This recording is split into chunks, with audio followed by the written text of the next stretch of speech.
उस रोजगार उत्सव में राजस्थान के उन युवाओं को नियुक्ति पत्र देने का काम भी उसमें किया जाएगा। चाहे हमारा युवा हो, हमारा किसान हो, हमारी महिला हो, हमारा मजदूर हो।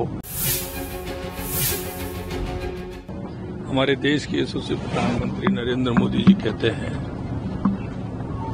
कि अंतिम पायदान पर जो व्यक्ति खड़ा है उसके लिए सरकारी योजनाओं का लाभ पूरी तरह से मिले।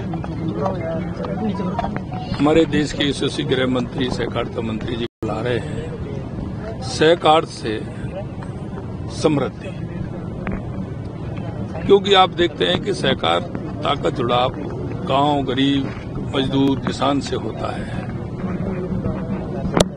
और सहकारिता हमारा जितना बढ़ता है उतना ही उस गरीब को उसका फायदा मिलता है।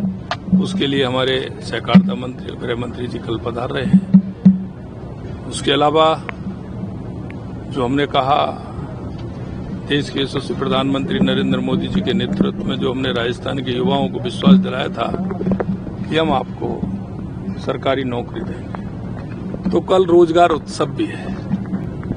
उस रोजगार उत्सव में राजस्थान के उन युवाओं को नियुक्ति पत्र देने का काम भी उसमें किया जाएगा। हमने ये भी कहा कि गृह विभाग के हमारे जो साधन संसाधन हैं उनमें किसी प्रकार की कमी नहीं होनी चाहिए, जिससे कि हमारी फोर्स ठीक प्रकार से काम करे और भ्रष्टाचार जीरो टॉलरेंस पे हो, किसी तरह का कोई उससे समझौता नहीं हो, किसी तरह की सरकार की तरफ से कमी नहीं हो। तो उसके लिए भी कार्यक्रम हो रहा है कि जिस तरह से आप देख रहे हैं कि लगातार हम साधन संसाधन को दे रहे हैं, तो ये काम भी होगा।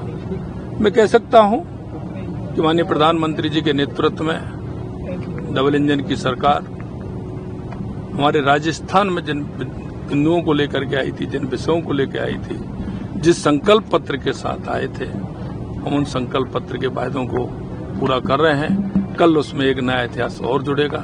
आप ये देखते जाइए, आगे इसी तरह के कार्यक्रम होंगे और राजस्थान की जनता से जो हमने वायदा किया है, चाहे हमारा युवा हो, हमारा किसान हो, हमारी महिला हो, हमारा मजदूर हो, उनके सपनों को पूरा करने का काम हमारे देश के यशस्वी प्रधानमंत्री नरेंद्र मोदी जी के नेतृत्व में हम करेंगे।